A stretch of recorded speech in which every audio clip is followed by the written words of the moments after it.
Olá, amigos do Diálogo Espírita. Nosso tema livre de hoje vai refletir sobre Deus, esse ilustre desconhecido.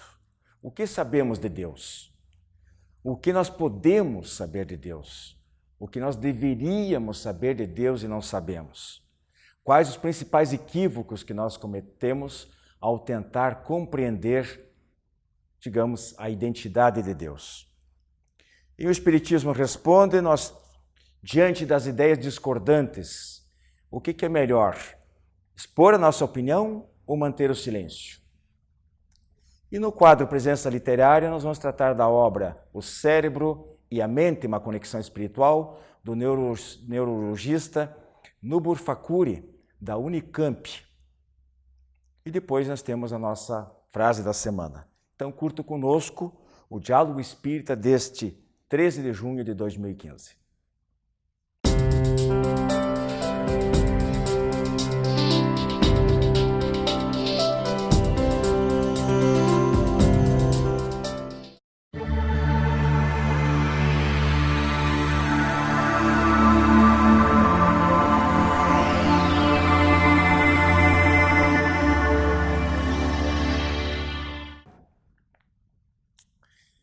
Deus, para muitos, é apenas uma esperança, ou, no máximo, fé.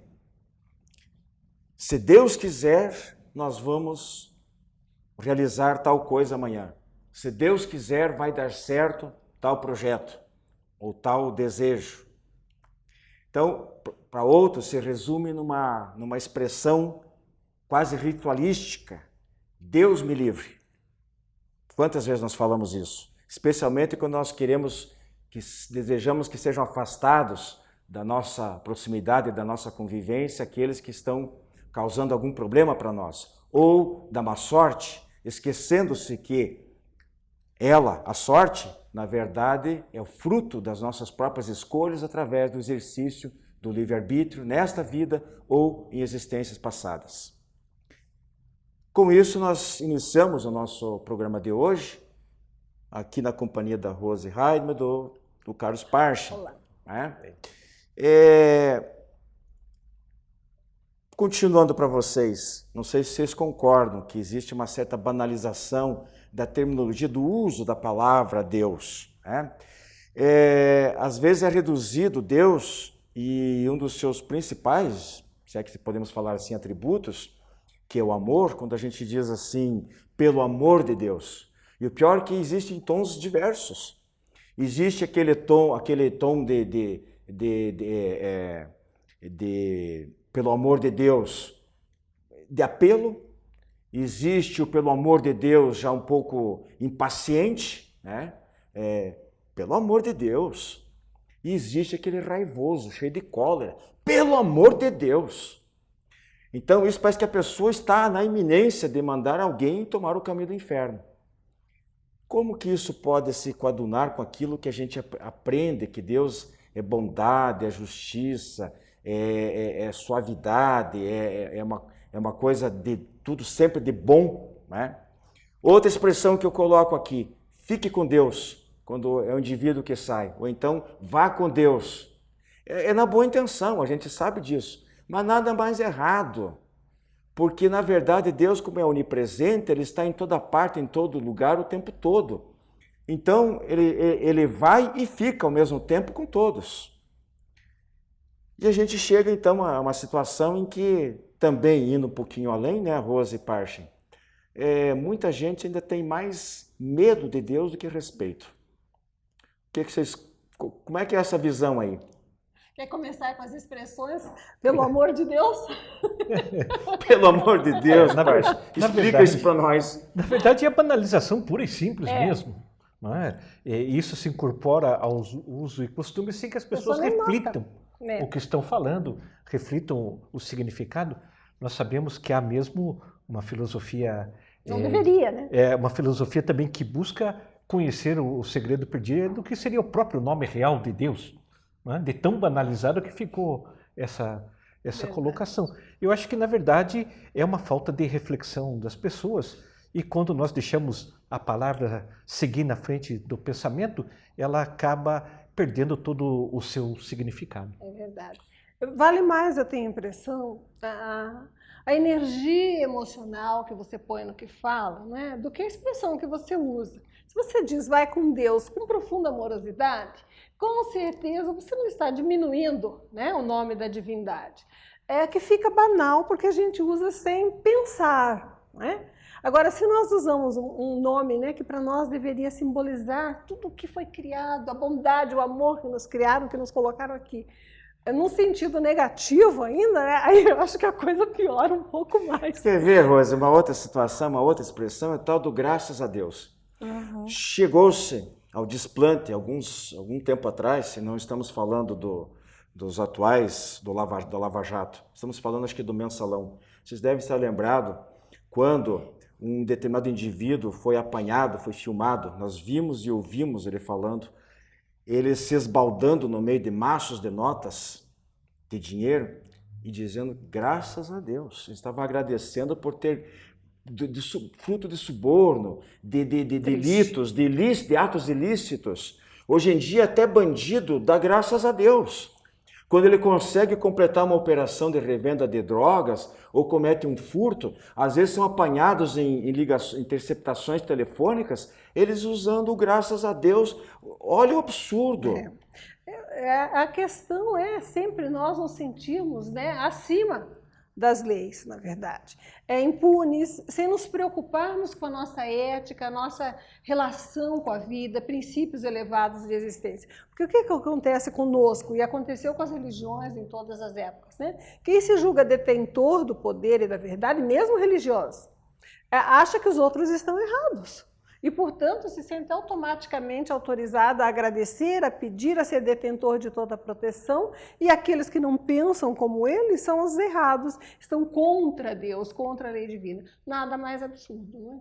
Nós nem sabemos bem ainda quem é Deus, né? Quanto mais julgarmos quem Deus protege ou não, se Ele criou a todos. A gente vai chegar lá na definição que os Espíritos deram a Allan Kardec, na primeira pergunta da obra principal, da obra básica, a primeira obra espírita, que é o Livro dos Espíritos.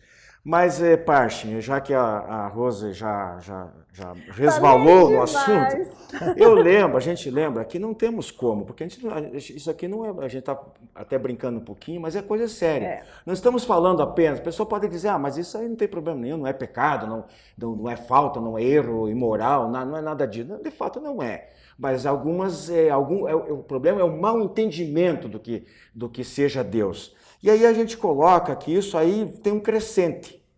Onde é que eu quero chegar? Quando muitas vezes sobram espertalhões enriquecendo às custas da ingenuidade dos humildes, né?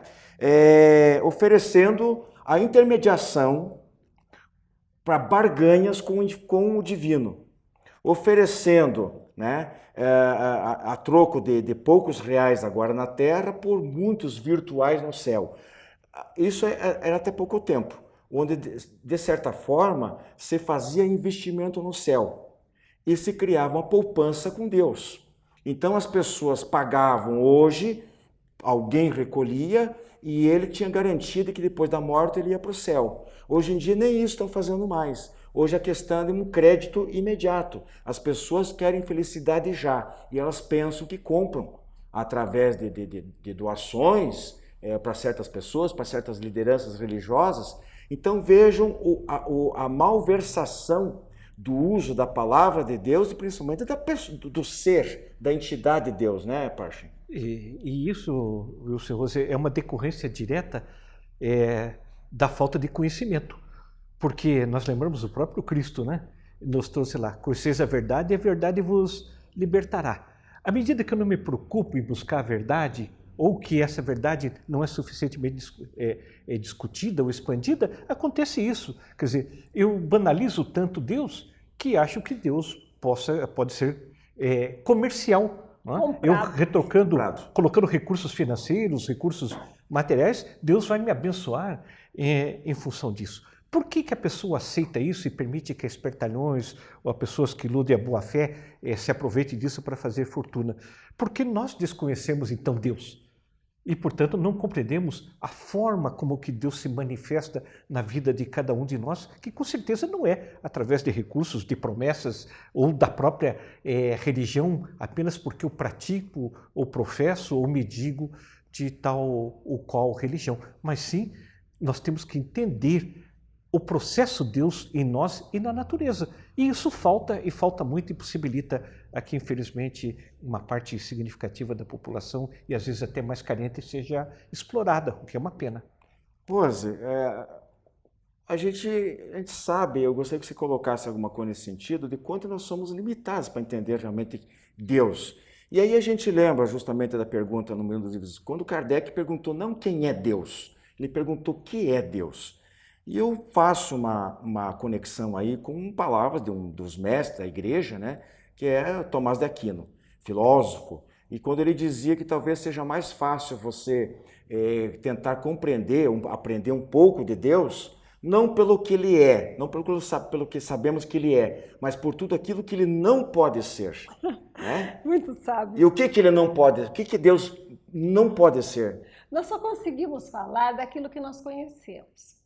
Ora, Deus criou o universo inteiro. São bilhões e bilhões de galáxias, cada uma com bilhões e bilhões de sistemas, do qual o nosso sistema solar é um ponto pequeno. Né? Ante o universo, talvez sejamos únicos, mas somos pequenos, parte de um conjunto todo. Não temos conhecimento nem longínquo de qual seja a natureza divina. O próprio Livro dos Espíritos, quando fala a respeito de que é Deus, ele nos diz o quê? Que nos falta o sentido para entendê-lo. Ele não diz que nós vamos entendê-lo racionalmente, que nós vamos entender completamente, né, a sua existência, mas que com o nosso desenvolvimento moral, nós vamos ter um sentido capaz de apreendê-lo, de senti-lo. Isso nos dá já um entendimento do que é possível. Claro que quando nós falamos de alguma coisa, usamos expressões conhecidas.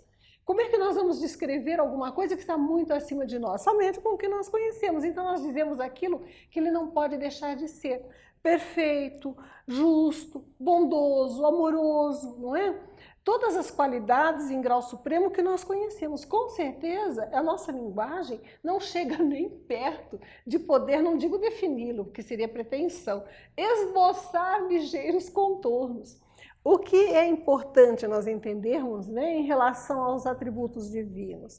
A imensidão do universo que existe e o nosso papel dentro dele. Se acreditamos, não é, naqueles que nos vieram revelar algumas leis que seriam em nome de Deus, né, leis morais de vida, de que fazendo bem, né, nós nos aproximamos e nos harmonizamos com Deus, o que tem lógica, porque se ele criou a todos, só pode desejar o bem comum. Nós começamos a, pelo menos, entender o mais importante daquilo que ele não pode deixar de ser. Um Criador que nos criou para o aperfeiçoamento contínuo, para um processo, como o Pacho colocou, de crescimento individual, de descoberta e de harmonização pessoal. Todas as palavras que nós usarmos não se aproximam. Veja, isso é importante a gente notar isso aqui, porque se diz que Deus criou o homem à sua imagem e semelhança. Né? E nós sabemos que isso significa as potencialidades de inteligência, de virtudes que nós vamos desenvolver ao longo da nossa trajetória evolutiva. Mas o homem, pela sua arrogância e prepotência, ela inverteu o sentido disso aí e criou um Deus à imagem e semelhança do próprio homem, cheia de defeitos, de fraquezas, criou um Deus parcial, um Deus injusto, vingativo, muitas vezes mesquinho, orgulhoso, fraco, um Deus de saber duvidoso. Né? Então, vejam como foi desvirtuada a ideia de Deus ao longo dos milênios por nós, por os homens. Por isso que eu digo, ilustre desconhecido. Muita gente fala de Deus, não sabe nem do que está falando, não tem a menor ideia. E pior, às vezes usa da maneira mais inapropriada possível, não é, Parcha? E é verdade, e nós temos que ter uma percepção muito clara. A lei é una. Então, se nós nos entendemos nossa relação com os nossos semelhantes e com a natureza, nós estamos comungando com Deus. Né? Estamos fazendo a nossa união e facilitando isso que a Rose coloca do entendimento, que pela falta de linguagem temos que humanizar nessas virtudes, quando na verdade está dentro de nós a compreensão, que vai levar muito tempo ainda, mas que se torna mais fácil quando nós entendemos a nós mesmos, porque nós somos a imagem e semelhança na potencialidade, como você bem colocou. Então é isso que nós temos que trazer sobre essa pena de ficar, essa lacuna e essa dificuldade de evolução da própria humanidade. E pensando que a gente compra, né, privilégio perante um Criador que criou bilhões e bilhões de galáxias, fazendo promessas, doando bens, com interesse pessoal, nem é por altruísmo, porque aquele que ajuda o próximo, com certeza se harmoniza com a lei de que é alguém que criou a todos. Com certeza. E a gente fica pensando também o seguinte, uma reflexão minha pessoal, de que as pessoas, elas, de modo geral, né, tem muita gente que pratica bem suas religiões e tenta a sua maneira, ou com a orientação que recebem, compreender um pouquinho mais a respeito de Deus. Mas hoje em dia, poucas pessoas aceitam perder tempo, entre aspas, para pensar e aprender sobre Deus. Elas não querem, elas estão mais preocupadas com sua vida atribulada, com sua multiplicidade de compromissos, permanência quase que 24 horas nas redes sociais, então elas não têm tempo para pensar em Deus, para se dedicar, só que um dia elas vão ser surpreendidas pela morte, e aí podem ter decepções graves. Elas são incapazes de entender, tentar estudar, Rose e Parche, pelo menos para compreender as razões das doenças, das catástrofes, que tem tudo a ver conosco, das mortes prematuras, das desigualdades. As respostas estão à disposição, mas temos que compreender por que Deus permite que aconteça isso, aconteça aquilo. Infelizmente, meus amigos, nosso tempo está esgotado, a gente gostaria de dar continuidade, quem sabe numa outra oportunidade, mas fica o nosso convite sempre. Procure a literatura espírita, procure uma casa espírita, procure orientação. E esses conhecimentos, as ideias que a gente ventilou aqui rapidamente, poderão você ter através de cursos, através de livros, etc., desenvolver, procurar aprender um pouquinho mais. Só isso que a gente pede. Dê-se uma chance a você mesmo de não ficar um ignorante total a respeito de Deus. Desculpe a nossa maneira de expressar. Bem aí o nosso Espiritismo responde. Revista Ser Espírita, o Espiritismo sintonizado ao século XXI. Os princípios fundamentais da doutrina espírita sob a ótica da filosofia, ciência e religião. Revista Ser Espírita, um novo olhar sobre a vida. Para adquirir as edições avulsas e encadernadas, visite o site www.serespirita.org.br. Você tem um familiar ou amigo com problemas de álcool ou drogas? Venha conhecer a comunidade psicossomática Nova Consciência em Capivari. Uma clínica com médico, psicólogo, terapeutas e especialistas no tratamento da dependência química. Atendemos pacientes do sexo masculino com período de recuperação de 4 a 6 meses para desintoxicação, terapia, conscientização e renovação de valores. Maiores informações, acesse comunidadenovaconsciência.com.br ou ligue 34917000 com Saulo ou Arnaldo. Você que é distribuidor ou administra uma livraria espírita, não pode deixar de conhecer os livros da Editora M de Capivari, São Paulo. São mais de 350 títulos com dezenas de campeões de vendas. Peça o catálogo e dê aos seus clientes a oportunidade de conhecer os excelentes livros da Editora M. Contatos pelo e-mail vendas@editoram.com.br ou telefone DDD 19 3497 7000.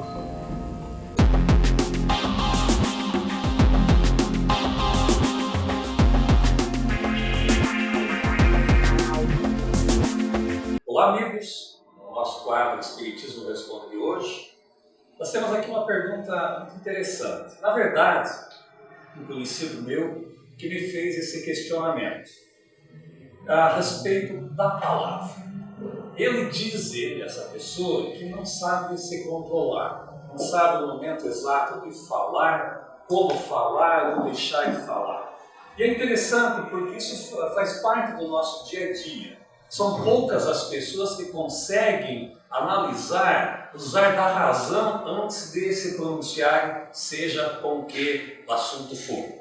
Então a doutrina espírita nos diz o seguinte: fale apenas quando for necessário. É difícil, muito difícil mesmo, porque nós estamos falando a todo instante. E nós devemos também ser breves cada vez que nós vamos deixar sair uma palavra da boca, porque ao deixar sair uma palavra, nós deixamos também sair uma parte da nossa energia através da palavra. E dessa maneira nós aprendemos então a desenvolver a arte de falar sem perder energia. Porque geralmente quando a gente fala, pouquíssimas e raras ocasiões a gente fala algo que agregue alguma coisa, que acrescente alguma coisa. Geralmente é algo assim que não vai de encontro ao encontro daquilo que nós almejamos. Então, uma das situações para falar bem é nunca fazer pré-julgamentos, nunca julgar e nunca fazer promessas que não poderão ser cumpridas. Então nós não devemos nunca também nos queixar nem utilizar no nosso vocabulário palavras que projetem imagens negativas, porque essas imagens negativas elas irão produzir em nós mesmos tudo aquilo que nós fabricamos com palavras carregadas de energia, como eu falei. Então, se nós usarmos de vocabulário negativo, a energia, logicamente, vai ser negativa. Então, quando nos dirigirmos a alguém, seja para questionar, ou até mesmo para julgar que isso é um hábito que nós temos, façamos o uso da razão. Tentemos analisar o porquê das nossas palavras e como elas são dirigidas, de que forma elas são ditas, né? Então, se nós não temos nada de bom, nada de verdadeiro, nada de útil a dizer, o mais importante é ficar calado, é não dizer nada, simplesmente. Então, se alguém me procura para falar alguma coisa, de perguntar alguma coisa, e você sente que aquela situação não é o mesmo que você pensa, analise. Analisa o que você vai falar ou simplesmente fique calado, porque às vezes até as pessoas que nos procuram querem mais é que nós fiquemos calados, elas querem desabafar, falar alguma coisa e não ouvir. Então nós devemos aprender a ser como espelho, ou seja, observar e refletir a energia que vai em nossas palavras. E o próprio universo, então, é o melhor exemplo de um espelho que a natureza nos deu. Porque o universo aceita tudo, né? Sem condições. Os nossos pensamentos, as nossas emoções, as nossas palavras, as nossas emoções. Então, e nos envia, o universo nos envia o reflexo disso tudo, que nós pensamos e principalmente também do que nós falamos. Então, se nós temos, por exemplo, nós nos identificamos com o êxito, nós teremos êxito. Se nós nos identificamos com o fracasso, teremos fracasso. E a mesma coisa quando nós nos dirigimos a alguém, então. Se nós achamos que o outro nosso interlocutor é um fracassado, logicamente que ele vai absorver isso. Se nós tentarmos passar a ele que ele terá êxito no seu dia a dia, pode ter certeza que ele também irá se conscientizar disso. Então nós podemos observar nisso tudo que as circunstâncias que nós vivemos são simplesmente manifestações externas do conteúdo da nossa reforma íntima. E o que significa isso? Em determinados momentos, alguns minutos por dia, alguns segundos, fiquemos em silêncio.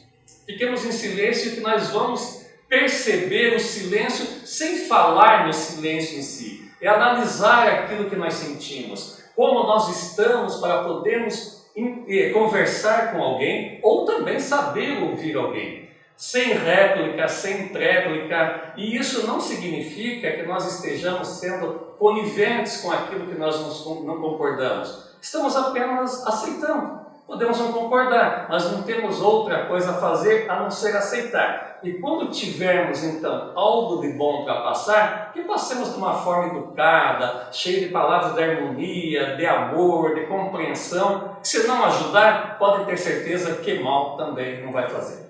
Agradeço a todos e continuo nos enviando as perguntas para que nós possamos respondê-las à luz da doutrina espírita. Fiquem na paz de Deus.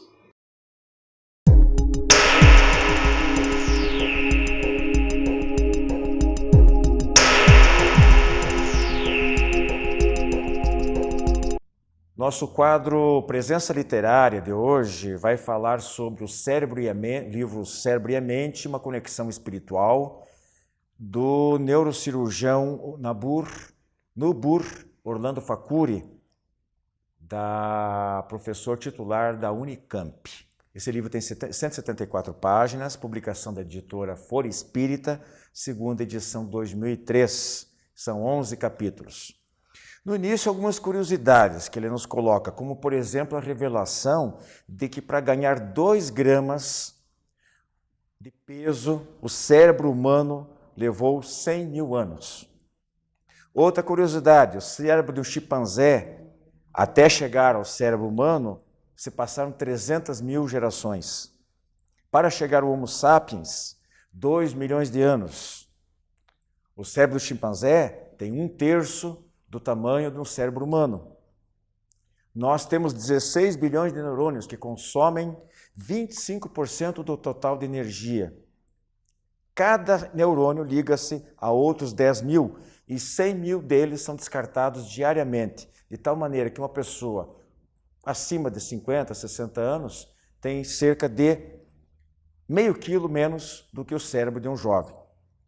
A boa notícia é que essas conexões, através das sinapses, podem ser refeitas através do exercício mental, cerebral. Né? Temos que fazer educação física para o cérebro. Isso tudo está no capítulo 1, a evolução do cérebro. Já no capítulo 3, as funções diversas e suas partes no cérebro, nós aprendemos com o Nubor, é o nome do autor, que o tálamo é responsável pelos órgãos dos sentidos e da sensibilidade, os gânglios de base pelas respostas motoras, o sistema límbico é fundamento do cérebro emocional, criando desejos e potencializando a inteligência para realizá-los. Interessante essa informação a respeito dos epiléticos. É um distúrbio do lobo cerebral temporal. Comumente, essas pessoas apresentam religiosidade exagerada, são repetitivos, minuciosos, exigentes e de humor instável. E ele cita alguns vultos históricos que sofreram da doença, talvez por lesões, que daí causaram a epilepsia, tais como Napoleão, Júlio César, Dostoiévski e Machado de Assis. Após tratar do inconsciente neurológico, o autor avança para as relações entre o cérebro e mediunidade. Aí começam as conexões da neurocirurgia, né, do cérebro propriamente dito, com a mente, através da mediunidade. Em relação à mediunidade psicográfica, Facuri elucida que no início os médiuns estão em treinamento, por isso eles são lentos, cansativos e conscientes dos movimentos motores do lobo frontal, atrelado ao lobo frontal. Depois se tornam mais rápidos, usando os núcleos de base, as áreas motoras complementares também do lobo frontal. Já na psicometria, que é aquela capacidade de ler o passado através da presença de um objeto ou da presença da própria pessoa, geralmente do passado, às vezes do presente, estaria ligado mais ao lobo parietal. E a evidência teria relação com o lobo occipital, porque as pessoas ali descrevem o que vê, mas dando uma interpretação pessoal. Após o capítulo Neurologia do Bem-Estar, que trata dos neurotransmissores e alguns hormônios, como a dopamina e a melatonina, Facuri narra no capítulo seguinte, Revelações da Alma, as curas do magnetizador Mesmer. Seus discípulos, o Marquês de Puységur, descobriu a sugestão pós-sonambúlica e que também as pessoas demonstravam, nesse estado de transe pós-sonambúlico, mais inteligência. Depois fala sobre a catalepsia, a letargia e as histerias, que é um capítulo também muito interessante, muito próximo da mediunidade, mas que não se confunde com a mediunidade. E aí que ele faz a distinção no livro, do como a mediunidade pode realmente ser separada dos distúrbios mentais dessa natureza. Para ele, quase finalizando, psicanálise. Para a psicanálise, a mente é puramente fisiológica, consciente, inconsciente e subconsciente, sem base anatômica. Para a neuropsicologia, há um reconhecimento da base neural, mas sem a alma, enquanto a psicognosia verifica quem somos pelas nossas tendências e as nossas ideias inatas. E, no final, ele fala que a histeria pode ser revertida pela hipnose, né? E comenta mais alguma coisa sobre a psicografia. Então, fica a nossa sugestão de leitura. é o cérebro e a mente, uma conexão espiritual de uma pessoa altamente gabaritada, de formação acadêmica muito conceituada, mas que é espírita e tem a visão dupla dos dois lados da situação, o lado material e o lado espiritual. Meus amigos, nosso programa de hoje fica por aqui, nosso grande abraço e agora com vocês a frase da semana. Até mais.